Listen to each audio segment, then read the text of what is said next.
जो प्रोसेस है अकाउंटिंग की आपकी पूरी की पूरी प्रोसेस को जब हम लेके चलते हैं आगे, तो उस प्रोसेस का रिजल्ट क्या निकलता होगा? Accounting information. End result of accounting process is what? End result of accounting process क्या है? End result accounting information. So अगर मैं बोलूं अकाउंटिंग इंफॉर्मेशन तो क्या कहलाएगी वो? देखिए, अब हम पढ़ रहे हैं ना यहाँ पर अकाउंटिंग इंफॉर्मेशन। अकाउंटिंग इंफॉर्मेशन की बात करेंगे, ठीक है। ये क्या है? Outcome of accounting process is what? Accounting information. ठीक है। आपका प्रॉफिट कितना है, आपका लॉस कितना, आपकी फाइनेंशियल पोजीशन क्या है, ये सारा का सारा कहाँ से पता चलता है? अकाउंटिंग इंफॉर्मेशन ही तो होती है। तो क्या बोलेंगे हम लोग? द रिजल्ट या final outcome, final outcome of accounting process is known as, क्या कहलाता है ये? अकाउंटिंग इंफॉर्मेशन कहलाता है। अकाउंटिंग इंफॉर्मेशन कहलाता है। एंड रिजल्ट किसका? ये final outcome of accounting process क्या कहलाता है आपका? बोलिए। हाँ वही तो है। रिजल्ट निकल गया ना आपका। फिर एनालिसिस, इंटरप्रिटेशन, फिर कम्युनिकेशन, वो तो बात की बात होती है। सो द रिजल्ट या final outcome of accounting process is known as accounting information. चलो हम देखिए, इट इंक्लूड्स क्या क्या इंक्लूड होता है इसके अंदर, जरा देखिए। Number one, information about profit या लॉस। और ये कैसे निकलती है? ये true through income statement. Income statement. और इसको हम क्या बोलते हैं? Trading and profit and loss account बोला जाता है। Trading and profit and loss account बोला जाता है। बोलिए। Accounting information is a broader term which includes multiple items. कौन कौन से आइटम है वो बता रहा हूँ आपको मैं भी। Once this is over then you raise your question again, ठीक है। तो क्या बोले? Information about profit and loss through income statement, जिसको हम बोलते हैं trading and profit and loss account. पहली इंफॉर्मेशन ये होती है। दूसरी इंफॉर्मेशन होती है information about financial position. Information about financial position कैसे निकलती है वो? बैलेंस शीट बोलकर निकलती है। ऐसे करके निकलती है, बैलेंस शीट करके निकलती है। ठीक है जी। तीसरा इंफॉर्मेशन जो होती है उसको बोलते हैं हम लोग कैश फ्लो स्टेटमेंट। तो broadly in your syllabus in class 11 होता तो बहुत कुछ है। तीन चीजों को हम इंक्लूड करके चलते हैं। इंफॉर्मेशन अबाउट प्रॉफिट और लॉस, जिसे इनकम स्टेटमेंट भी बोलते हैं। इसमें ट्रेडिंग एंड प्रॉफिट लॉस, या समराइजेशन के दो और तीन पार्ट।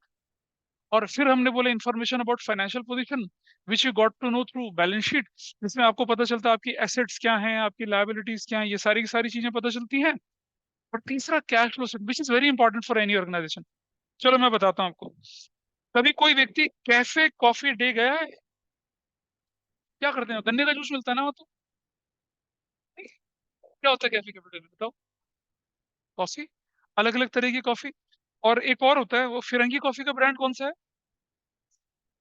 हाँ स्टारबक्स। जब हम यूएस जाते थे ना, स्टारबक्स जाएंगे स्टार इतना। अच्छा फिरंगी लोग क्या करते हैं ना पता है? कोल्ड ड्रिंक का जो, अगर जैसे हमारे यहाँ बड़ा साइज कौन सा होता है, हमारे यहाँ इतना बड़ा साइज होता है ना, इतने बड़े बड़े साइज की कॉफी। मेरे बच्चे लालची भुक्कड़, पैनकेक खाने के लिए बोला। एक लड़के ने क्या करा, चार छह पैनकेक ऑर्डर कर दिए। मैंने कहा भाई बंटवारा थोड़ी करना है यार, इतने ले ले जितनी जरूरत है। अच्छा खाना पीना सब हमारे खर्चे से होता था। जबरदस्ती मैंने कहा पैक करो बेटा, दिन भर तुम यही खाओगे। कोल्ड ड्रिंक का लार्ज पैक बोले। और वो फिरंगी लोग क्या करते हैं, इतना बड़ा पेप्सी का और भर के बर्फ डालते हैं। हिलता है, अच्छे से हिलता है। मैंने कहा पिएगा बेटा तू इससे तो, क्यों लिया तूने इतना बड़ा पैक?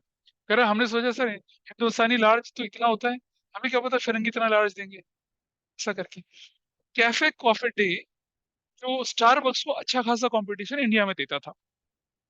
अब एक प्रॉब्लम हुई। कैफे कॉफी डे का जो मालिक था, वो बहुत शानदार एंटरप्रेन्योर था, उसने यहाँ पर सिस्टम स्टार्ट करा, बढ़िया से चला, अच्छा खासा चल रहा था उसका। He was having more than assets of 20,000 crore, 20,000 crore के उसके स्टोर्स, उसके कॉफी के बागान वगैरह सब कुछ अच्छा खासा चल रहा था उसका। हाँ, ओनर का उसकी बात कर रहा हूँ। ही वॉज फ्रॉम तमिलनाडु या केरला, इस तरफ से कहीं से था। Everything was going very smooth, सब बढ़िया से चल रहा था। ठीक है, मैं तुम्हें बता रहा हूँ ये कितना इंपॉर्टेंट डॉक्यूमेंट है, I am giving you example of this. अब हुआ क्या, उसकी शादी, अब इतना बड़ा बिजनेसमैन था तो उस स्टेट के चीफ मिनिस्टर की बेटी से उसकी शादी हुई थी, and it was a blessing. लेकिन एक और गड़बड़ हो गई, जब तक ससुर जी पावर में थे तब तक तो बढ़िया चले वो। जिस दिन ससुर जी पावर से हटे, तब से उनके बुरे दिन शुरू हो गए। पॉलिट पावर मतलब समझ लो यार, देखो जैसे एक सीएम है, स्टेट का रूल कर रहा है वो, सरकार बदली, नहीं मिली, उनकी पार्टी पावर में नहीं आई, तो सीएम को दूसरा बन गया। उसके father in law, he was a CM in Tamil Nadu, मेरे ख्याल तमिलनाडु के था वो। He was CM in Tamil Nadu. जब उसके फादर सीएम नहीं रहे, फादर इन लॉ सीएम नहीं रहे, होता ना कि अब क्या करते हैं, अपोजिट पार्टी वाले जब रूलिंग पार्टी बन जाते हैं तो चुन चुन के बदले लेते हैं पुरानी पार्टी से। तो उन्हें सॉफ्ट टारगेट कौन लगे, कैफे कॉफी डे के मालिक साहब लग गए। इन्होंने क्या कर दिया, इनकी जिंदगी में दर्द भरना शुरू कर दिया। किस तरह का दर्द, he was facing liquidity crunch. Liquidity crunch का मतलब जानते हैं, कैश की थोड़ी शॉर्टेज पड़ रही थी। प्रॉपर्टी तो 20,000 करोड़ से ज्यादा की थी, लेकिन आपको अपने वर्कर को सैलरी वैलरी तो कैश में देनी पड़ती है, आपको रॉ मटेरियल खरीदना पड़ता है, आपके स्टोर के एक्सपेंसेस होते हैं, डिलीवरी ट्रांसपोर्टेशन, बहुत सारे खर्चे होते हैं आपकी, वो करना पड़ता है। तो दैट वाज अ प्रॉब्लम। हुआ ये कि ड्यू टू पॉलिटिकल इन्फ्लुएंस, इसको कोई बैंक लोन ना दे। ठीक है, लोन नहीं दे रहे थे उसको, और लोन दे नहीं मिला उसको। उसकी प्रॉपर्टी, उसके बैंक अकाउंट क्या कर दिए गए, फ्रीज कर दिए गए। स्टेट गवर्नमेंट ने पुलिस कंप्लेंट वगैरह करी, बैंक अकाउंट वगैरह फ्रीज हो गए, ये परेशानी। he was facing difficult situation in his life, and he could not sustain that pressure, and he committed suicide. That was the story behind that. उसने suicide कर लिया। अब जो पॉलिटिकल पार्टी का राइवल था, इतना बड़ा झटका तो उसने दे दिया दूसरी पार्टी को। अब इसकी बेटी जो थी, जो कि सीएम की बेटी थी, she took over the store. कुछ दिन उसने रोना धोना मचाया, शौक तो लगा उसका, तो उसकी जिंदगी में इतना नुकसान हुआ। के बाद उसने क्या करना शुरू करा, दोबारा सिरे से जिंदगी शुरू करी। कुछ अनप्रोडक्टिव स्टोर्स जो थे उनको बेचा, और अब क्योंकि पॉलिटिकल पार्टी उसको नुकसान पहुंचा चुकी थी तो उनका बदला पूरा हुआ। Now they are fine with that. अब आप देखते ना, कोई भी क्रिमिनल केस अगर हस्बैंड के खिलाफ चल रहा है तो वाइफ थोड़ी इसमें इन्वॉल्व होगी, वो चले गए, उसके साथ केस भी खत्म हो गया। उसने नए सिरे से शुरुआत करी, she is the toughest lady. उसने क्या करा, जो पुराने स्टोर थे बेचा, कुछ स्टोर को रिवैम्प करा, नए कॉन्ट्रैक्ट वगैरह साइन करे, अनप्रोडक्टिव एसेट्स को निकाला, कैश अरेंज करा, बैंक ने भी साथ दिया, सब कुछ ठीक हो गया, और कैफे कॉफी डे फिर से चलने के, and it is again working as usually. ठीक है, can you understand the importance of cash flow now, how important is cash flow for your organisation. आप 50,000 करोड़ के मालिक हैं, लेकिन आपके पास खर्च करने के लिए पैसा नहीं है, यू डोंट हैव लिक्विडिटी, तो आपका बिजनेस क्या हो जाएगा, बंद हो जाएगा। तो each and every business, even the bigger corporate house, they focus on this income statement, financial position, और तीसरा बहुत सारे डॉक्यूमेंट जो उनको बनाना होता है उसे क्या बोलते हैं हम लोग, कैश फ्लो स्टेटमेंट। ठीक, नहीं बेटा, I just tell you, flow of money into your business and outflow your money into the business, वो जो स्टेटमेंट होता है, वो जो आप अकाउंटिंग करते हैं उसको कैश फ्लो स्टेटमेंट बोलते हैं। ठीक है, आपके बिजनेस में तीन तरह की एक्टिविटी होती है। एक एक्टिविटी होती है operating, day to day operations वाली। एक एक्टिविटी होती है इन्वेस्टिंग की। देखिए, you are purchasing goods, it is operating. You are purchasing assets, it is investing. भाई तुम डिलीवरी ट्रक खरीद रहे हो, वो इन्वेस्टमेंट हुआ। तुम स्टोर खरीद रहे हो, वो इन्वेस्टिंग हुआ। तुम कंप्यूटर खरीद रहे हो, वो इन्वेस्टिंग हुआ ना। करेक्ट। और तीसरा होता है फाइनेंसिंग। फाइनेंसिंग का मतलब लोन लेना, या किसी से लोन लेना। देखिए, how will you arrange the money, इधर you arrange the money from your retained profits, या किसी से आप लोन लेके चलेंगे। तो कैश फ्लो स्टेटमेंट तीन तरह की एक्टिविटी दिखाता है। ये क्लास 12th के सिलेबस का लास्ट चैप्टर है, कैश फ्लो स्टेटमेंट। इसमें आपको ऑपरेटिंग एक्टिविटी, इन्वेस्टिंग एक्टिविटी और फाइनेंसिंग एक्टिविटी के बारे में बताया जाता है कि योर मनी इज मूविंग या कमिंग थ्रू ऑपरेटिंग और इन्वेस्टिंग या फाइनेंसिंग। ठीक है, अच्छा मुझे ये बताइए, अगर किसी ऑर्गेनाइजेशन का cash flow from operating activity बहुत शानदार है, इन्वेस्टिंग का थोड़ा कम है और फाइनेंसिंग का बिल्कुल कम है, वो ऑर्गेनाइजेशन अच्छी है? या फिर किसी ऑर्गेनाइजेशन का cash flow from financing is more, investing is less and operating is very less. दोनों में से कौन सी अच्छी? फर्स्ट वाली ना, cash must be generated but from operations, वो सबसे बढ़िया माना जाता है। भाई आपकी सेल्स हो रही है, रेवेन्यू आ रहा है। अच्छा, इन्वेस्टिंग का मतलब है कि आपका फ्यूचर ब्राइट है, आप एसेट्स इन्वेस्ट कर रहे हो because you want to grow and expand, वो ज्यादा अच्छा है। फाइनेंसिंग का मतलब आप उधारी पे चल रहे हो। फाइनेंसिंग का मतलब क्या हुआ? You are getting support by taking a loan, वो अच्छा नहीं है। तो जो व्यक्ति किसी कंपनी के शेयर में अगर इन्वेस्ट करना चाहता है तो वो कैश फ्लो स्टेटमेंट भी पढ़ता है, पढ़ेगा ना, उसको पता चलेगा ना if their investing activities are growing, इसका मतलब क्या कर रहे हैं, फ्यूचर में इनके प्लान बहुत अच्छे हैं, they will generate more revenue, they will have more profit. लेकिन अगर फाइनेंसिंग ज्यादा है तो मतलब आप लोन ले रहे हो, लोन का मतलब है there is a chance you are going to be trapped by debt, वो भी तो चांस बनता है। तो बैलेंस शीट के साथ साथ कैश फ्लो स्टेटमेंट भी पढ़ना जरूरी होता है, और ये हम पढ़ते हैं क्लास 12th की तीसरी बुक में, एनालिसिस ऑफ फाइनेंशियल स्टेटमेंट में। अभी नहीं पढ़ेंगे, अभी तो मैं सिर्फ रेफरेंस दे रहा हूँ आपको। बोलिए। नहीं बेटा, ट्रायल बैलेंस तो क्या होता है, समरी होती है एक। तुम्हारे पास 10,000 अकाउंट थे, समरी बनाई, याद है? अबीर, अबीर तो है नहीं आज, अबीर की डेयरी फार्म में कस्टमर का टोटल समरी बनाया आपने, वैसे कर लिया, उसके बाद आगे बढ़े। हाँ, अकाउंटिंग इन्फॉर्मेशन समराइजेशन के बाद जो प्रोडक्टिव चीज बनाते हैं वो कहलाता है। क्लियर है? ये हुआ अकाउंटिंग इन्फॉर्मेशन। अब अकाउंटिंग इन्फॉर्मेशन जो होती है ना, this is purely and purely in quantitative terms, होगा ना। आपकी सेल 2,000 करोड़ की, आपकी एसेट्स 10,000 करोड़ की, आपकी लायबिलिटी 5,000 करोड़ की, आपका कैश फ्लो ऑपरेटिंग 2,000 करोड़ का, वुड बी नंबर्स। ठीक है, लेकिन इससे काम नहीं चलता। There are certain qualitative aspects also of accounting information, अभी हम उनका जिक्र करेंगे। अकाउंटिंग इन्फॉर्मेशन के इंफॉर्मेशन रिलेटिंग टू क्या, प्रॉफिट, लॉस, सरप्लस, ऐसा बोलेंगे। Information relating to financial statements, information relating to cash flow, ये तीन तरह की इंफॉर्मेशन आती है। अब आती है आपके पास क्या, ये सारी इंफॉर्मेशन क्वांटिटेटिव है, सारी की सारी इंफॉर्मेशन क्वांटिटेटिव है। लेकिन अकाउंटिंग में हम एक चीज का और ध्यान रखते हैं, उसको बोलते हैं हम लोग क्या, qualitative, qualitative, qualitative aspects of accounting information, qualitative aspects of accounting information, ये जानना जरूरी होता है। If your accounting information is full of numbers, that's wonderful, बढ़िया है, चलेगा अच्छे से। लेकिन अगर उसके अंदर क्वालिटेटिव एस्पेक्ट्स नहीं होंगे तो क्या होगा, रत्ती का टुकड़ा बन जाएगा। क्या होते हैं क्वालिटेटिव एस्पेक्ट्स, उनके ऊपर हम बात करना शुरू करते हैं, ठीक है। चलिए एक एक करके देखना शुरू करते हैं। Qualitative aspects of accounting information, पहली इन्फॉर्मेशन देखिए।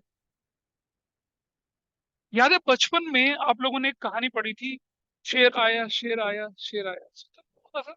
एक शेफर्ड होता था, वो अपनी बकरियां चराने, भेड़ चराने जाता था, और गांव वालों की फिरकी लेता था हमेशा। और क्या बोलता था, शेर आया शेर वाला, गांव वाले तलवार डंडा उंडा लेके कहते थे, बताओ कहाँ है, बताओ कहाँ था। अरे मैं तो मजाक कर रहा था। लोग उसे गाली वाले दे के वापस चले जाते। फिर दोबारा से 2, 3, 4, 5 दिन, महीने भर के बाद फिर खेला जाता, शेर आया शेर आया शेर आया चिल्लाता था। फिर लोग आते थे, और जब सच्ची में शेर आया तो क्या हुआ, कोई नहीं आया। क्यों नहीं आया, कोई बताएगा मुझे?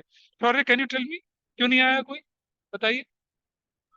सर उसने बार बार झूठ बोला था। बार इस बार वजह से झूठ लोग बोला नहीं आए। उसने, ठीक है। एक तो ये चीज, बार बार झूठ बोला, मतलब ये हुआ, बोलिए। ट्रस्ट, ट्रस्ट के लिए सिनोनिम्स होता है reliability, person is not reliable. मैंने कहा कि ये पर्सन तो क्या रिलायबल नहीं है, जो व्यक्ति बार बार झूठ बोले। आप अगर अपने पेरेंट्स से बार बार झूठ बोले, आई हैव एन एग्जांपल, कि एक बच्ची होती थी मेरे पास, आपकी सीनियर है वो पेरेंट्स को जैसे मेरी क्लास खत्म हुई, मेरी क्लास खत्म होने के बाद टीचर में बड़ा नजदीक है, और क्लास मेरे से बोलती है, पापा मैं एक्स्ट्रा क्लास में रुक रही हूँ, और टी शॉप पहुंच जाती है। बच्चा जब यहाँ से निकलेगा तो पेरेंट्स पूछते कहाँ है, मैंने कहा वो तो चला गया आधा घंटा पहले। एक बार दो बार, तो in that way she lost the trust of father. तो जब उसको यहाँ आना होता था तो पेरेंट्स मुझे बोलते थे, सर वो आ गए, मुझे बार बार मैसेज डालना पड़ता था। पेरेंट्स का ट्रस्ट थोड़ी लूज करना चाहिए। Means you are not reliable in the eyes of your parents. How it happens, हमेशा तो नहीं होता ना, क्योंकि आप झूठ बोलते हैं बच्चे पेरेंट्स के साथ, उससे गड़बड़ हो जाती है। सबसे झूठ बोलिए, पेरेंट्स से झूठ नहीं बोलेंगे। तो यहाँ आ जाते हैं। अब आप देखिए पर्सनल लाइफ में it is so important, what about here, पहला एस्पेक्ट क्या बना, क्या होना चाहिए अकाउंटिंग इन्फॉर्मेशन?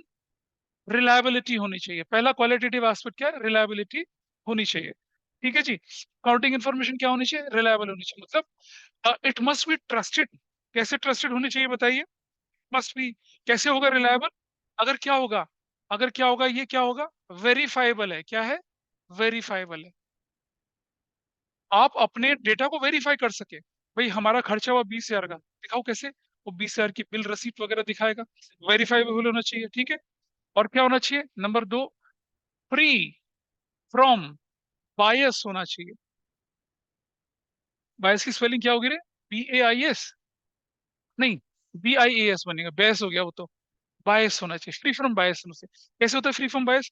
जैसे आपने देखा होगा ना, कुछ टीचर क्या करते हैं, बच्चों को बोलते हैं तेरे से तो नहीं हो पाएगा यार, they are biased. Without seeing capability of a person, they form an opinion, तुम्हारे बस की नहीं, तुमसे हो ही नहीं पाएगा। कई बार पेरेंट्स भी ऐसा कर लेते हैं। ठीक है, कई बार बच्चे भी कर लेते हैं, टीचर को देख के कहते हैं ये कहाँ पढ़ा पाएंगे हमें, बिना देखे बोल देते हैं। Biasness is always there in the human personality. Free from bias होना चाहिए। और दूसरा क्या होना चाहिए? तीसरा क्या होना चाहिए? Free from errors. Free from errors. आप सोचिए, आपकी अकाउंटेंसी की किताब में हर क्वेश्चन का आंसर गलत है, will you trust that book? नहीं करेंगे ना आप। आपके क्वेश्चन पेपर में क्वेश्चन की जो लैंग्वेज है, फ्रेमिंग, वो गड़बड़ है, तो उस क्वेश्चन पेपर की तो रिलायबिलिटी नहीं रहती ना। सो रिलायबल कब बनेगा? जब वो वेरीफाइबल होगा, फ्री फ्रॉम बायस होगा और फ्री फ्रॉम एरर होगा, तब हम बोलेंगे वो क्या है, रिलायबिलिटी है। अच्छा, इंसान के रूप में क्या होगा? वो क्या करता है? उसके एक्शंस और उसके जेस्चर्स जो होते हैं मैच करते हैं, वो झूठ नहीं बोलते हैं, ट्रस्ट इश्यूज नहीं होते हैं। ठीक है, वैसा करके होता है। बीच बीच में बंद कर दिया करो उसको, अगर ठंड लग रही हो तो बंद कर देना। चलिए अगला पार्ट देखते हैं भाई, नंबर 2। नंबर 2, ठीक है, क्या नाम है बेटा आपका? रूहान। ठीक है। मैं एक छोटा सा आपको एक इंसिडेंट बता रहा हूँ। आपने देखा होगा ना, जब आप छोटे छोटे थे, आप अपने फ्रेंड्स के घर जाते थे फ्रेंड्स के घर कभी? आपने देखा होगा फ्रेंड्स के दादा दादी आपको भी उतना प्यार करते थे जितने फ्रेंड्स को प्यार करते थे, अक्सर ऐसा होता है ना? तो रूहान और रूहान की एक सहेली होती थी। ये बचपन से दोस्त थे और काफी अच्छे दोस्त थे। नाम बताओ क्या है सहेली का? कोई नाम बताओ सहेली का। अब ये तो सहेला है, सहेली का बताना नहीं। हाँ, क्लास में नहीं बताना, कोई और बताइए। निशा। अच्छा ठीक है। इसकी सहेली निशा थी। और घर के आसपास रहते थे। कई बार होता ना, जब हमारे फ्रेंड्स क्लासमेट साथ साथ रहते तो माँ बाप कहीं जाते तो कई बार उनके पेरेंट्स इनके यहाँ छोड़ जाते थे, इनके पेरेंट्स यहाँ छोड़ जाते थे। बच्चे उनमें खेलते कूदते थे। और दद्दू जो थे उसके, ईशा के दद्दू थे, निशा के दद्दू थे, वो इसको बड़ा प्यार करते थे, उसको भी बड़ा प्यार करते थे। जब भी आता था इसको चॉकलेट वगैरह टॉफी वगैरह पकड़ाते थे। He was so happy. फिर धीरे धीरे ये बड़े हुए और बड़े हुए। ठीक है। दद्दू और बूढ़े हुए, ये बड़े हुए तो दद्दू बूढ़े हुए। भाई ऐसे तो होगा? ये ऐसा होगा कि ये भी बड़े होते हैं, दद्दू भी जवान हो रहे हैं? ऐसा तो नहीं होगा ना। तो इनकी उम्र बढ़ी तो दद्दू की भी उम्र बढ़ी, और दद्दू बूढ़े होते चले गए। इतना इतना ध्यान से मत सोचो, मैं मजाक करने वाला हूँ। ये बच्चे सोच रहे पता नहीं क्या सुना रहे हैं। ठीक है। तो क्या हुआ? रूहान बड़े हुए, इनकी सहेली भी बड़ी हुई, और दद्दू बूढ़े हुए। और अचानक से खबर मिली एक दिन कि दद्दू अब परलोकवासी हो गए। क्या मतलब है इसका? Daddu is no, Daddu is no, Daddu नहीं रहे। अब आप बताइए, is it a situation where we have to be very happy और we are suppose to be in sorrow?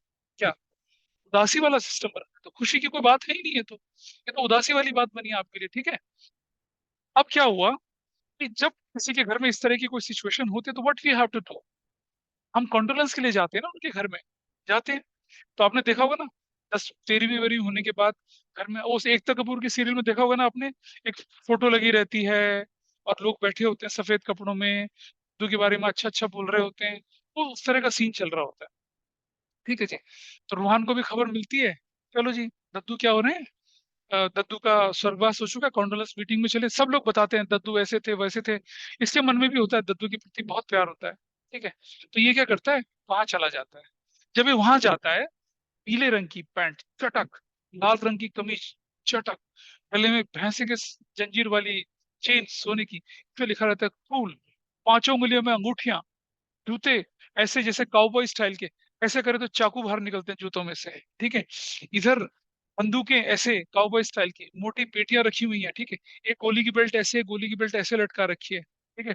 Cowboy style का हेड डाला हुआ है, ठीक है। और बालों को क्या कर रखा है, वो इंद्रधनुषी रंग लगा के बालों को इसने विग पहन रखा है ऐसे करके, ठीक है। और हाथों में वो क्या था, वो एक फिल्म आई थी ना उसकी यार, जिसमें कटप्पा था। हाँ, बाहुबली के स्टाइल वाले कड़े पहने, सोने सोने के चेने कड़े पहने हुए, ठीक है। और वो देखा था ना आपने 300 में जर्कसीज जो था, ऐसे सोने के चेने ऐसे पहनी वैसे पहनी हुई, ऐसे करके चला गया। तब चल के दरवाजा खुलता है, ऐसे करके चर करके दरवाजा खुलता है। और जाके निशा के पास बोलता है, डू is no more, I am so sad, चल मेरे कंधे पे सर रख के रो ले। तो हंस क्यों रहे हो यार, गलत क्या है इसमें, है भाई। था अनंत, व्हाट्स रॉन्ग इन दिस। भाई कंडोलेंस करने के लिए तो गया ना बच्चा। यस सर, बट थोड़ा थोड़ा क्या यार, थोड़ा क्या, व्हाट्स रॉन्ग, नॉट अप्रोप्रिएट। मतलब अपनी सहेली को बोलना कि भाई मेरे कंधे पे सर रख के ले ले यार, तो ये तो जेंटलमैन का काम होता है। आ मेरे कंधे पे, गाने बने हैं इस पे तो, ये में आता है तेरे कंधे पे सर रख के रोता रहूं रोते रहूं, तो गाने बने हुए हैं, गुलजार की गाने इसमें बने हुए।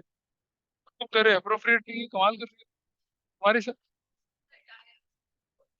हाँ, व्हाट इज नॉट, हाँ सही बात, सही बोली। यानी कि उसका जो अटायर था, सारे सफेद कपड़े में, और जब ये चल रहा है तो घोड़े के नाल वाले जो टक टक, पूरा कैमरा है ना एकता कपूर में सीरियल, ऐसा सीरियल की तरफ चल रहा है, ठीक है। और फिर बाद में पता क्या कहता है, that is no more, I am very sad, बंदूक ने ढाई ढाई ढाई और मारता है, सारे जो झूमर होते हैं गिर के नीचे गिरते हैं। तो गए चार पांच और चले जाते हैं। क्या, his attire, his behaviour, his actions are not relevant to that situation, ठीक है। तो रेलेवेंसी क्या होती है, समझ पा रहे हैं कुछ। That should be appropriate to an appropriate occasion और सिचुएशन। यानी कि काउंटिंग इंफॉर्मेशन क्या का एक क्वालिटेटिव एस्पेक्ट क्या होना चाहिए, क्या होना चाहिए, रेलेवेंसी, रेलेवेंसी, रेलेवेंट भी होना, रेलेवेंसी कह लेते हैं, relevancy. It should be what, relevant. हम चाह रहे हैं प्रॉफिट, और आप बात कर रहे हो कैश फ्लो की, विल इट रेलेवेंट। हम चाह रहे हैं कि हमारे बिजनेस की टोटल टोटल वैल्यू कितनी है, और आप कहते हो जी हमारा प्रॉफिट बड़ा शानदार चला, इट इज नॉट रेलेवेंट। हम चाह रहे हैं कि बिजनेस को हम बंद करें या चलाएं, और आप कह रहे हो जी हमारी तो सेल बढ़ रही है, दैट इज नॉट रेलेवेंट। तो अकाउंटिंग इन्फॉर्मेशन क्या होनी चाहिए, रेलेवेंट होनी चाहिए। जो आपको इन्फॉर्मेशन चाहिए वो आपको डिलीवर होनी चाहिए, तब हम अकाउंटिंग इन्फॉर्मेशन को क्या बोलेंगे, रेलेवेंट बोल के चलेंगे। तो अकाउंटिंग इन्फॉर्मेशन का क्वालिटेटिव एस्पेक्ट क्या बना, एक it should be what, relevance होना चाहिए, ताकि इन्फॉर्मेशन क्या हो जाए, डिसीजन मेकिंग में हेल्प करे आपको। आप तो ये नहीं बता रहे कि मेरा प्रॉफिट कितना, आप ये नहीं बता रहे फाइनेंशियल पोजीशन, ये नहीं बता रहे कि कितने लोगों से उधार दे रखा है, कितने लोगों को उधार दे रखा है, ये नहीं बता रहे हो। और बोल रहे हो बिजनेस बढ़िया चल रहा है, अच्छा चल रहा है, मजा आ रहा है, ये सब, it is not relevant. Accounting information factually relevant होनी चाहिए, ठीक है। निर्मला सीतारमण जो है हमारी डिफेंस मिनिस्टर है ना, फाइनेंस मिनिस्टर है, हाँ डिफेंस मिनिस्टर है। अरे डिफेंस बंदूक बंदूक वाले होते हैं, फाइनेंस पैसे पैसे वाले होते हैं।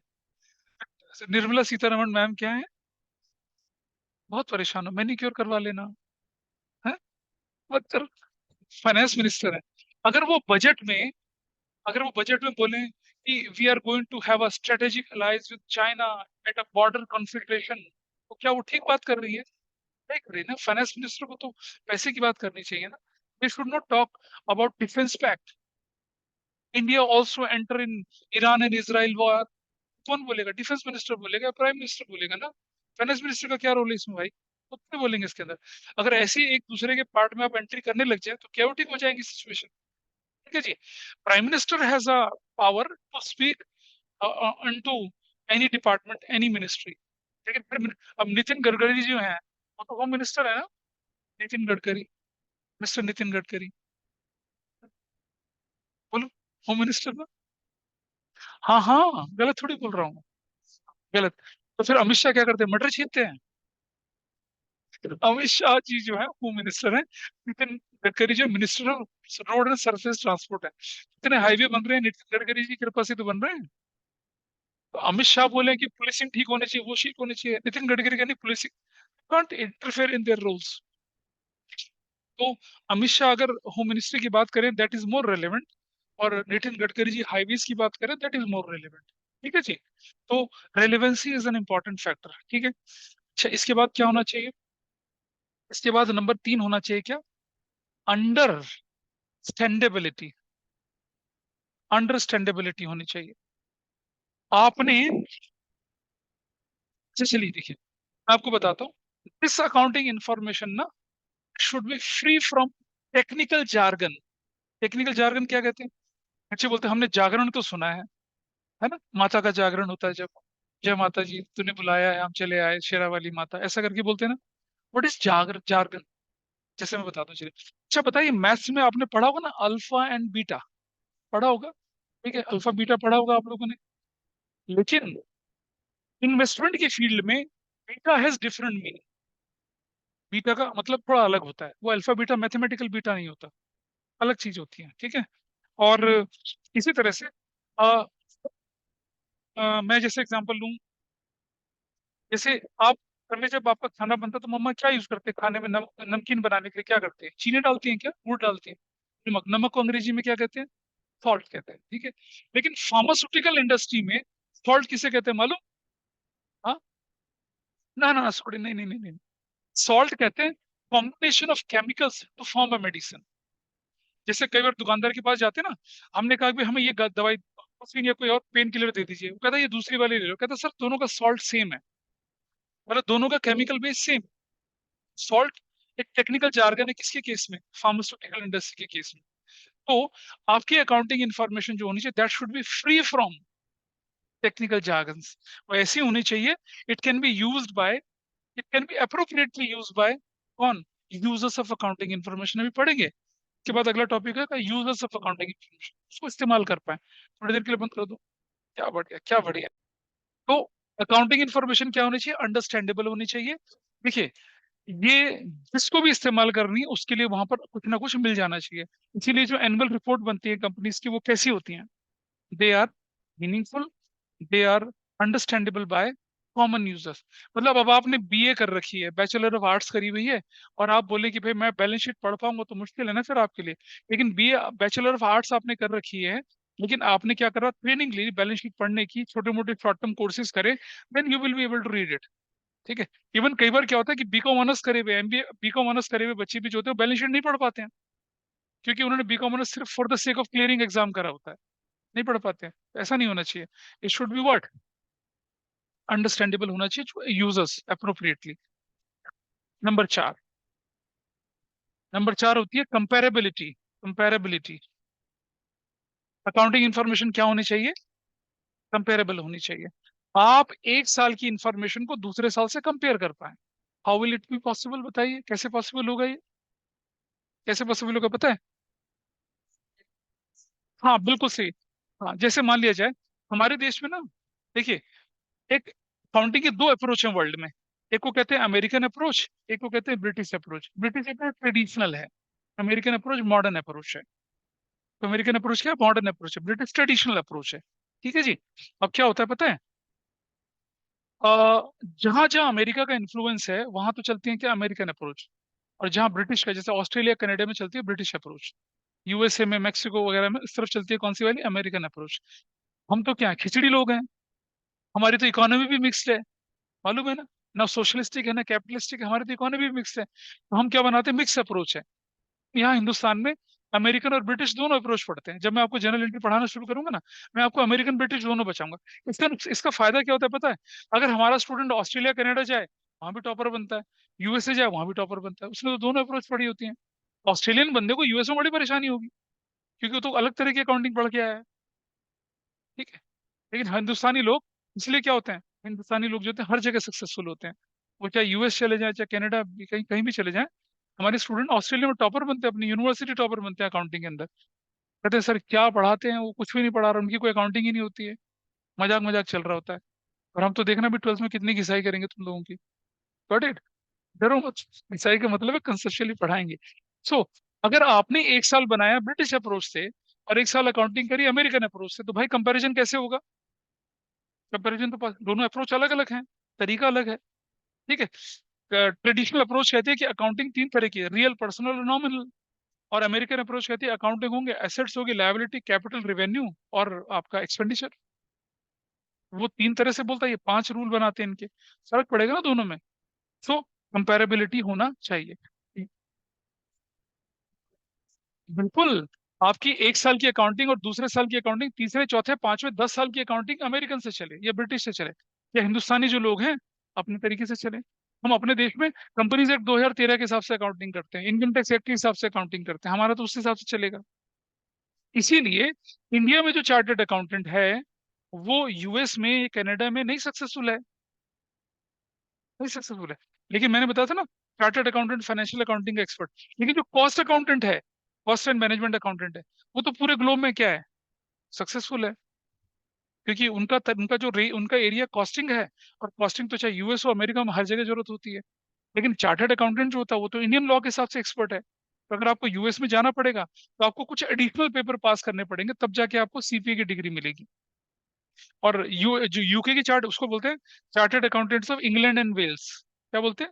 Chartered accountant of England and Wales बोलते हैं उसको, ऐसा करके बोला जाता है। तो वहाँ की सी अलग तरह की होती है। लेकिन आपने देखा हमारे देश में जो लॉ पढ़ के जाते हैं वो यूके में जाके सक्सेसफुल लॉयर बनते हैं। क्यों? क्योंकि हमारा जो लॉ है वो यूके के तो बनाया हुआ है। इंडियन पीनल कोड किसने बनाया था? फिरंगियों ने बनाया था, अंग्रेजों ने बनाया था। हमारा जो जुडिशियरी सिस्टम है, लॉ सब कुछ है, ब्रिटिश बेस्ड है। लेकिन पता है क्या, ब्रिटिश लोगों ने 1960 तक अपने सारे जो रिडंडेंट लॉ थे बदल दिए। और हमारे में कॉन्ट्रैक्ट, इंडियन पार्टनरशिप एक्ट 1932 चल रहा है, इंडियन कॉन्ट्रैक्ट एक्ट 1872 चल रहा है। इतने पुराने पुराने कानून चल रहे हैं। अंग्रेजों ने बदल दिए सारे कानून, हमारे देश में नहीं बदले गए वो। अब क्योंकि हमारा देश का जो लॉयर है वो सारे ब्रिटिश रूल रेगुलेशन को पढ़ के जा रहा होता है, तो उसे ब्रिटिश रूल रेगुलेशन करने में कोई परेशानी नहीं होती है। एक मजेदार बात बताता हूँ आपको, ठीक है? हमारे देश में जो लॉयर होते हैं उनके लिए क्या डिग्री यूज करते हैं? एडवोकेट यूज करते हैं ना, ठीक है? लेकिन आपने देखा होगा कि जब गांधी जी, नेहरू जी, मोतीलाल नेहरू जी थे, इनकी जो डिग्री होती थी उसे क्या बोलते थे? बैरिस्टर एट लॉ बोलते थे, बैरिस्टर एट लॉ बोलते थे। ठीक है? अच्छा, इंडिया की जो कानून की गवर्निंग डिग्री है उसका नाम पता क्या है? Bar council of India. Bar मतलब वही, वही, जानते हैं बार का मतलब क्या हुआ? हाँ, मालूम है ना बार, है ना? छोटा छोटा, छोटा बाटली बड़ा बाटली। तो सारे वकील मतलब बाहर जाते होंगे, इसलिए बार काउंसिल ऑफ इंडिया बोला जाता है? नहीं। हिंदुस्तान में एलएलबी डिग्री है, एलएलएम डिग्री है, ठीक है, फिर पीएचडी, फिर एमफिल वगैरह लॉ में होती है। लेकिन एडवोकेट का जो असली नाम है वो तो बैरिस्टर ही तो है। बार काउंसिल जो होता है, बैरिस्टर का सबसे पहले वाले शब्द बार ले लिया, बैरिस्टर्स काउंसिल ऑफ इंडिया है बेसिकली, उसको शॉर्ट फॉर्म में क्या बोला जाता है? बार काउंसिल ऑफ इंडिया बोला जाता है।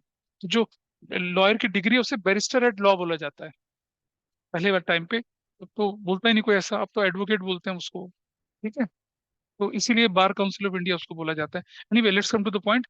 मैंने बोला रिलायबल होना चाहिए, रेलेवेंट होना चाहिए, अंडरस्टैंडेबल होना चाहिए, कंपेरेबिलिटी होनी चाहिए। ये अगर चीजें होंगी तब आपकी अकाउंटिंग इन्फॉर्मेशन की सारी क्वालिटेटिव एस्पेक्ट्स आपके मैच करते हैं। देखो वो खोल के हमने सारी चीजें कवर करी या नहीं करा? देखिए जरा, ये और बतानी। आ, जब हमने बोला ना आपसे कि information about profit and loss, ठीक है, अच्छा ये बताइए मुझे, हमारे देश में या किसी भी देश में कई तरह की ऑर्गेनाइजेशंस होती हैं। एक ऑर्गेनाइजेशन होती है जिसे प्रॉफिट मेकिंग ऑर्गेनाइजेशन कहते हैं। 99% ऑर्गेनाइजेशन तो वही मिलेंगी। क्या कोई ऐसा बिजनेस है जो बिना प्रॉफिट के चलता हो? नहीं। तो गवर्नमेंट की अकाउंटिंग तो अलग तरह से चलती है, ठीक है, गवर्नमेंट प्रॉफिट एंड लॉस नहीं दिखाती है। और कोई? हाँ, क्या बोली? एनजीओ, ठीक है। अब जरा समझना बेटा, प्लीज समझना, डिफरेंस समझना, it is very useful for you. एक होती है profit making organisations, profit making organisations, got it? ठीक है। इनको क्या चाहिए होता है? इनके लिए क्या होता है? इनके लिए बनता है trading and profit and loss account, ठीक है। और क्या बनता है इनका? बैलेंस शीट बनती है, ठीक है। अगर कंपनी होंगी, कंपनी में क्या बनेगा? इनकम स्टेटमेंट बनता है, इनकम स्टेटमेंट बनता है। और इसके में क्या बनता है? पोजीशन, पोजीशन स्टेटमेंट बनता है। ये मैं आपको बता चुका, ठीक है। अच्छा, एक होती है नॉन प्रॉफिट ऑर्गेनाइजेशंस।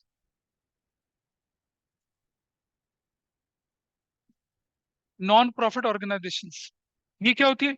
इनका पर्पस प्रॉफिट कमाना ही नहीं है, ये प्रॉफिट कमाएंगे ही नहीं, कुछ नहीं।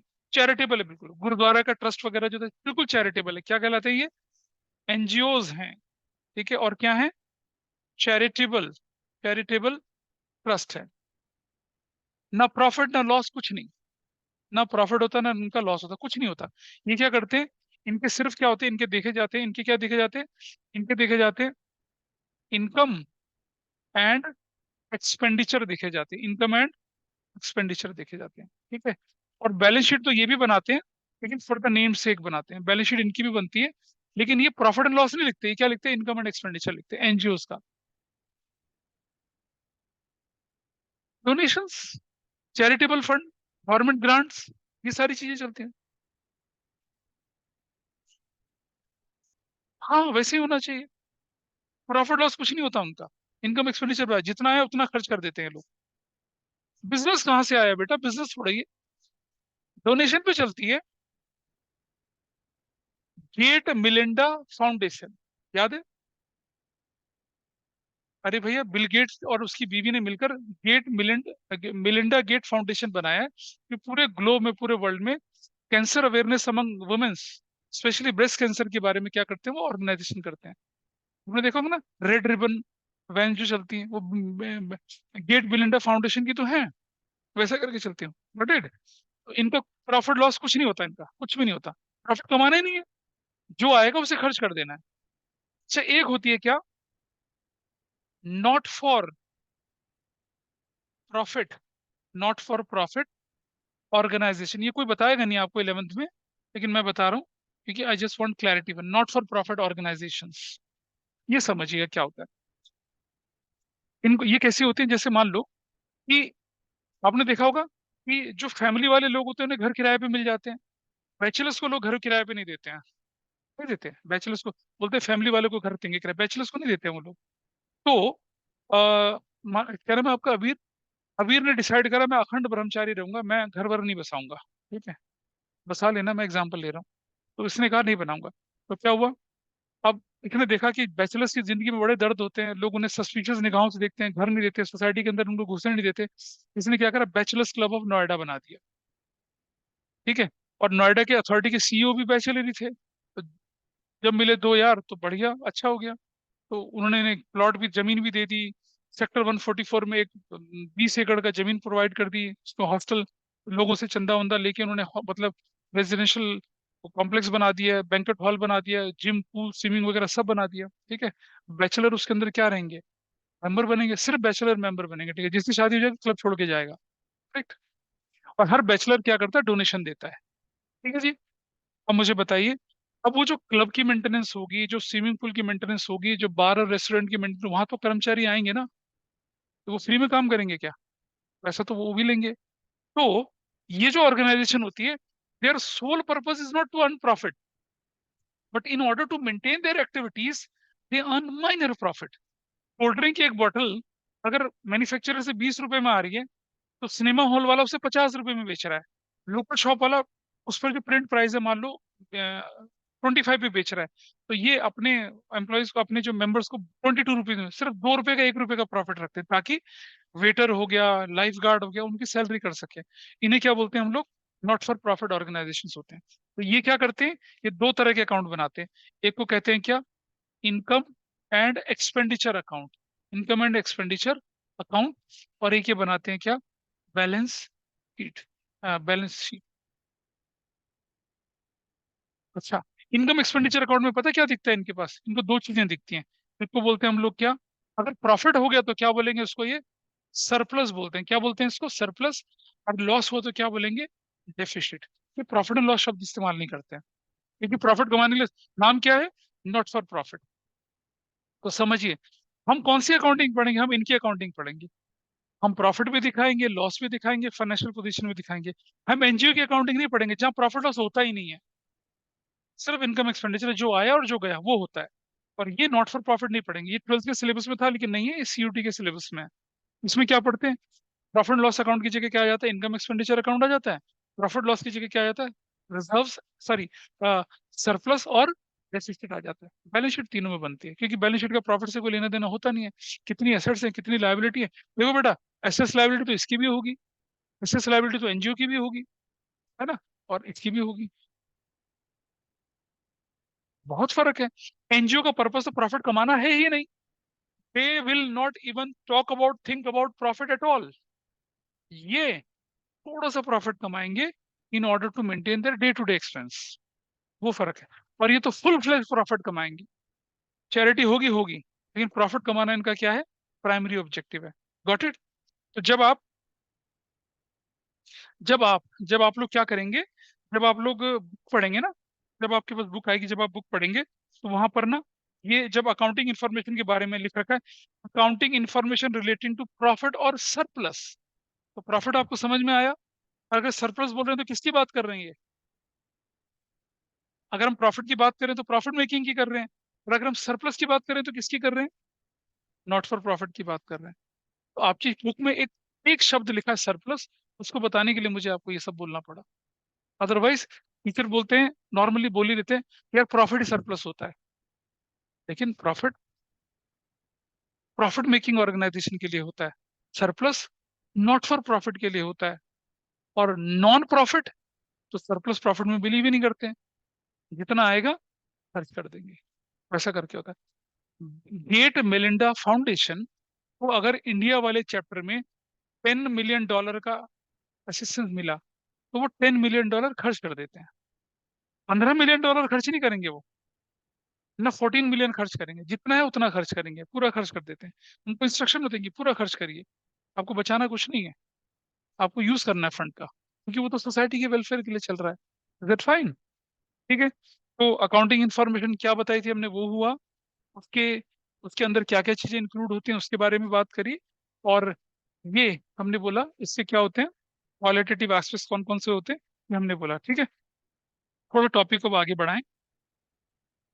अब हमने पढ़ा था कि counting information is to be communicated to users. भाई कौन कौन यूजर्स होंगे, शौर्य और अनंत मुझे बताइए, आपकी अकाउंटिंग इंफॉर्मेशन के यूजर कौन कौन से हो सकते हैं। दो बच्चे ऑनलाइन है, I just talk to them. बोलिए कौन कौन हो सकते हैं, सर शौर्य कुछ जिन्होंने बोलो। इन्वेस्टमेंट प्रोवाइड करी है। अच्छा जी, एक तो ये हो गया, और कौन हुआ, शौर्य और बताया कि नहीं जिस कुछ मुझे, अनंत ने तो यस बोला सर। शायद। बताओ, आपकी अकाउंटिंग इंफॉर्मेशन कौन कौन इस्तेमाल करेगा। सर जो चीज हमें चाहिए वो प्रोवाइड करवा दे, नहीं नहीं, जिस चीज की जरूरत है उस चीज को। नहीं नहीं, बिल्कुल गलत बोला, तुम नहीं सोच पा रहे हो, कोई बताए। गवर्नमेंट हो सकती है, सरकार, क्यों भाई, सरकार को क्यों चाहिए, आपने कितना प्रॉफिट कमाया, सरकार विल लेवाई टैक्स ऑन दैट। सरकार को टैक्स कैसे मिलेगा, आपके प्रॉफिट से तो मिलेगा। और बताइए क्या बोल रहे थे, बोलो। इन्वेस्टर्स, इन्वेस्टर्स, जिन लोगों ने आपकी फर्म में पैसा लगा रखा है, बेटा समझिएगा, इन्वेस्टर क्या चाहता है, तीन चीज चाहता है। मेरा पैसा सेफ रहे, एक चीज, मुझे रेगुलर रिटर्न मिले, मुझे मुझे प्रॉफिट मिले, और तीसरा मेरा पैसा बढ़े, है ना, वही तो चाहता है। इन्वेस्टर भी है, बिल्कुल, क्या बोले थे, बोलो। क्रेडिटर्स, जिन्होंने सामान हमें उधार दिया है, क्यों क्यों चाहते हो अकाउंटिंग, क्यों चाहते हैं अकाउंट, वो ये देखना चाहते हैं कि प्रॉफिट कमा रहे हो ताकि हमारी उधारी चुका पाओ तुम लोग टाइम पे। क्रेडिटर भी हो सकते हैं, और क्या हो सकते हैं बताइए, एनीबडी एल्स, बोल बेटा। ओ, शेयर होल्डर, अच्छा, इन्वेस्टर ही शेयर होल्डर होता है। बैंक्स, बैंक्स और फाइनेंशियल इंस्टीट्यूशन चाहते हैं, बैंक और फाइनेंशियल इंस्टीट्यूशन, बताइए, ताकि वो आपको लोन दे सके, और आपने अगर लोन लिया है, प्रिंसिपल और इंटरेस्ट टाइम पे वापस कर सकें, ये चाहते हैं। और कौन होगा भाई, अरे ये सब तो भूल गए, मालिक लोग नहीं चाहते होंगे अकाउंटिंग इन्फॉर्मेशन। अमीर के पापा जो 10 करोड़ का लोन दिए बैठे हैं, वो नहीं चाहेंगे क्या, ओनर, मालिक, ओनर्स, अभी लिखेंगे नहीं, मैं लिखवाऊंगा स्ट्रक्चर तरीके से, लिखवाऊंगा उसको, अभी तो मैं सिर्फ डिस्कशन कर रहा हूँ। ओनर जो होता है बिजनेस का, उसको भी अकाउंटिंग इन्फॉर्मेशन चाहिए। मैनेजर्स, मैनेजर्स को नहीं चाहिए अकाउंटिंग इन्फॉर्मेशन, वो फैसला करेंगे कि भाई इस ब्रांच को चलाएं या बंद करें, ग्रोथ करें या डाइवर्सिफिकेशन करें, ऑर्गेनिक हो इनऑर्गेनिक हो, बताऊंगा इसके बारे में डिटेल में सारी चीजें। They just want accounting information कि हम बिजनेस किसी किसी प्रोडक्ट को हम कंटिन्यू करें या बंद करें। ये सारी की सारी इन्फॉर्मेशन उनको चाहिए होती है, मैनेजर्स को भी चाहिए होती है। ठीक है, और किसको चाहिए होती है बताइए। अच्छा ये बताइए मुझे, जब आप न्यूज़पेपर पढ़ते हैं ना तो उसमें बिजनेस न्यूज आती है। बिजनेस न्यूज कौन छापता है भाई? जर्नलिस्ट, अखबारों में। जर्नलिस्ट कैसे? जर्नलिस्ट बोलता है automobile industry is growing with the rate of 7%। अब उन्हें कैसे पता चला कि ऑटोमोबाइल इंडस्ट्री 7% से ग्रो कर रही है? बताओ कैसे। अलग अलग ऑटोमोबाइल कंपनी की बुक्स ऑफ अकाउंट को पढ़ते हैं, डेटा कंपाइल करते हैं, उसके बेस पे पिछले 10 साल का डेटा कंपाइल करके तब वो ट्रेंड निकालते हैं कि पिछले साल के मुकाबले, याद है कंपेरेबिलिटी, पिछले साल टॉप 10 ऑटोमोबाइल कंपनी का रिजल्ट ये था, टोटल रेवेन्यू इतना था, और इस साल इतना है, इतना ग्रो करा। ऐसे वो पता लगाते हैं। Got it? तो हमें कौन चाहिए होते हैं? इनको कहते हैं हम लोग रिसर्चर्स। रिसर्चर तो होते हैं ये लोग, जो पीएचडी करने वाले स्टूडेंट होते हैं, या फिर आपके जर्नलिस्ट वगैरह होते हैं, ये लोग होते हैं। तो इन सारे लोगों को भी क्या चाहिए होती है? अकाउंटिंग इन्फॉर्मेशन चाहिए होती है। तो अगर मैं आपकी बुक खोल के देखूं, बहुत बहुत सारे लोग हैं, तो हमने क्या करा है उनको इंटरनल और एक्सटर्नल दो कैटेगरी में बांटा है। ठीक है। अच्छा, don't you think employees also want to know about accounting information? क्यों भाई, क्यों चाहते हैं? बता अबीर, क्यों चाहते हैं? हाँ भाई, प्रॉफिट कमा रही है नहीं कमा रही फर्म? अगर प्रॉफिट कमाएगी सैलरी भी मिलेगी, इंसेंटिव भी मिलेंगे, बोनस भी मिलेंगे। पर लॉस के केस में तो बंदा खुद ही नहीं बोलेगा। भाई लॉस के केस में will you get incentives, will you get bonus? Salary मिल जाए वही बड़ी बात है ना? तो वो चाहते हैं। तो देखिए, ओनर, मैनेजर्स, ओनर हो गया, मैनेजर्स हो गया, एम्प्लॉयज हो गया, क्रेडिटर हो गया, इन्वेस्टर हो गया, पोटेंशियल इन्वेस्टर हो गया, ये सारे के सारे बहुत सारे लोग हैं। इनको हम दो कैटेगरी में बांटेंगे जब हम आगे डिस्कशन करेंगे। एक को बोलेंगे इंटरनल, एक को बोलेंगे एक्सटर्नल। ठीक है, फिर ध्यान देना, ओनर एंड मैनेजर को इंटरनल रखेंगे, एम्प्लॉयज को इंटरनल की कैटेगरी में नहीं रखेंगे। वो मैं बताऊंगा क्यों नहीं रखेंगे, अभी नहीं, अगली क्लास में इस बारे में बात करेंगे। ठीक है, क्योंकि कई लोगों को लगता है कि भाई ओनर, मैनेजर और एम्प्लॉय दोनों फर्म के तो हैं, लेकिन ऐसा नहीं है। क्या सारी की सारी बिजनेस सीक्रेट आप अपने एम्प्लॉयज को भी बता देते हो? नहीं बताते ना, नहीं बताते। हम ओनर और मैनेजर्स, मैनेजमेंट के बीच में रहता है वो सारे सीक्रेट्स। एम्प्लॉयज को तो ज्यादा चीजें नहीं बताई जाती हैं। अच्छा, अगर कोई एम्प्लॉय आपसे बोलता है सर जी प्रॉफिट लॉस और बैलेंस शीट दे दो जरा मुझे, तो आप कहें भाई क्यों चाहिए तुझे, क्या तेरा मतलब है इससे? तो नौकरी करना, अपना काम कर, है ना? तो इसीलिए ओनर और मैनेजमेंट को हम एक तरफ रखते हैं, और बाकी सबको किस कैटेगरी में डाल देते हैं? एक्सटर्नल की कैटेगरी में डाल देते हैं। So in the next class will study in detail about that. Probably will wind up this chapter in the next class. ठीक है, तब तक शायद किताब आ जाए, आ जाए, आ जाए, नहीं आ जाए तो कोई फर्क नहीं पड़ता। एक मैंने पीडीएफ भी आप लोगों को दिया था, यू कैन फॉलो दैट। क्या चीज? हाँ हाँ, लिख लो, you can write that. Okay, Anant and Shaurya, we are winding up the class now. जो आपको पीडीएफ दी गई बेटा, उनको पढ़ लेना एक बार ढंग से। Okay sir. और ये सब ओके नोट कर सर। लिया होगा तुम लोगों ने, ठीक है? सर वो लास्ट यस फ्लोर सर, पे यस लिखा सर। है सरप्लस के नीचे। करके सब ये डेफिशिट, डेफिशिट, ठीक है, ओके सर। डेफिशिट है, डेफिशिट है। चल।